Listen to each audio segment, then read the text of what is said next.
Comme tant d'épidémies passées, la perte d'un si grand nombre de vies furent le fait d'un organisme microscopique. C'est dans notre nature de chercher une raison à ce qui nous arrive, mais un virus ne choisit ni l'heure ni le lieu. Il n'éprouve aucune compassion ni aucun remords. Il se contente de frapper. Le virus Axis se répandit comme une banale grippe dans les villes. Rien ne pouvait l'arrêter. Aucun traitement, aucun vaccin.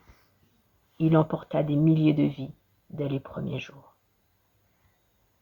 Pour endiguer sa propagation, la loi martiale fut instaurée. Des couvre-feux furent ordonnés, les aéroports, les ports furent bloqués, les frontières fermées, les villes furent placées en quarantaine. On ordonna à la population d'éviter de se rassembler, d'attendre, cloîtrer chez eux et de prendre leur mal en patience, et d'attendre encore et encore des secours qui ne vinrent jamais. Les morts commençaient à s'entasser par milliers, et comme tout virus avant lui, le virus Axis muta, transformant nos morts en autre chose.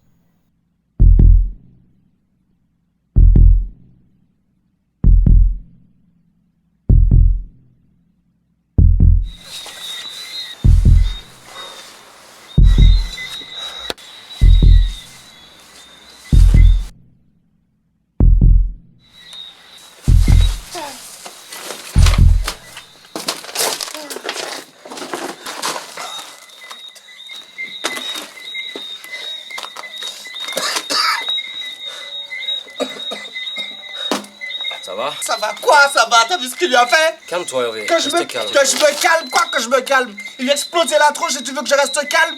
C'est bon, je suis pas aveugle. Mais si on s'est arrêté là, c'est parce qu'il faut vraiment que j'aille pisser. C'est la fête du monde, il faut qu'il pisse! Par là, bordel, par là.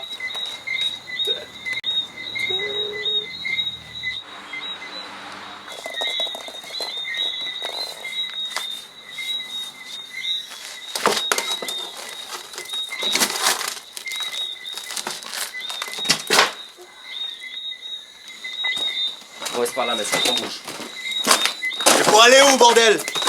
Je m'achève le dernier match qu'on s'est fait baiser, là! Quoi? Tu veux qu'on reste là, je vois celui qui va se faire baiser en premier?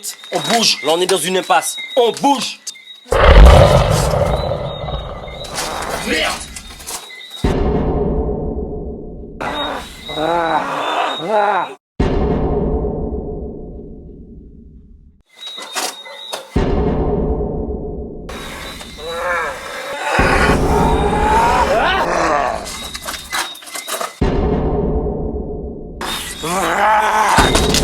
Tu restes où, toi? L'on va arrêter.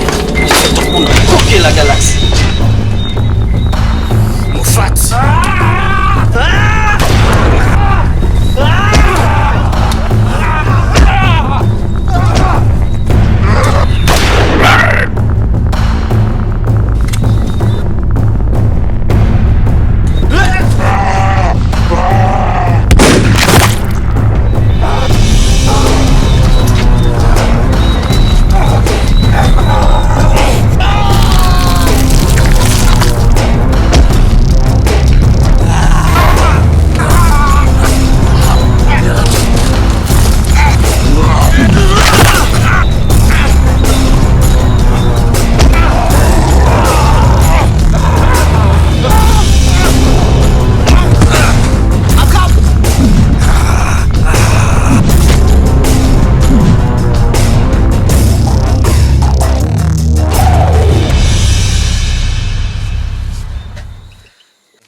C'est quoi ça?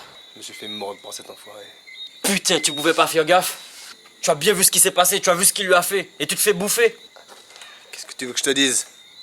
T'as qu'à faire comme si t'avais rien vu. Non, désolé, je peux pas faire ça.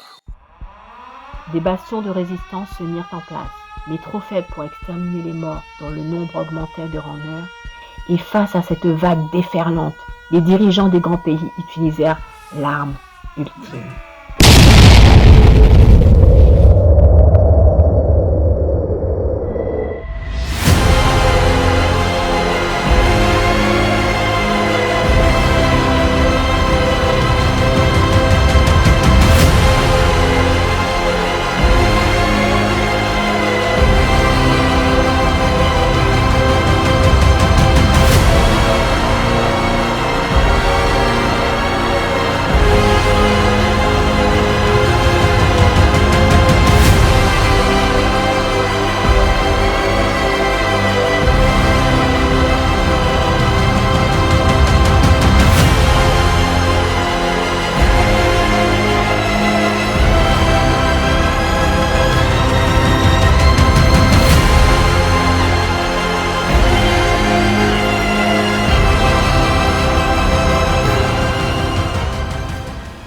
Au prix de notre humanité, nous avions gagné la guerre contre les morts.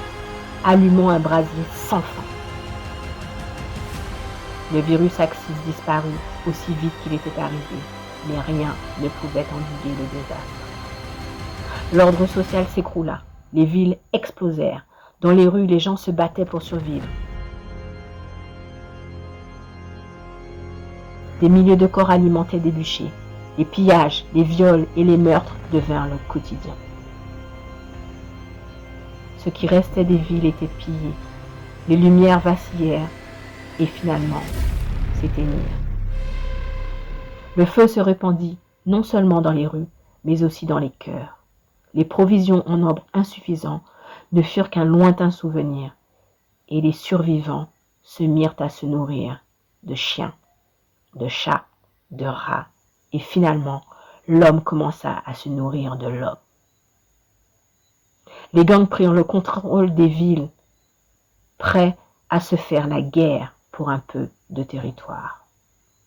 Dans ce monde, seuls les plus forts survivaient, et le commun des mortels, lui, était brisé, écrasé par tant de violence.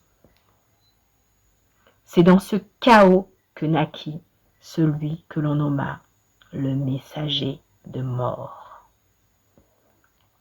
Nous ne savions pas grand-chose de lui, mais les légendes racontaient qu'il avait tout perdu et qu'il errait désormais par les terres désolées, hanté par son passé, et qu'il ne s'arrêterait qu'une fois sa vengeance accomplie.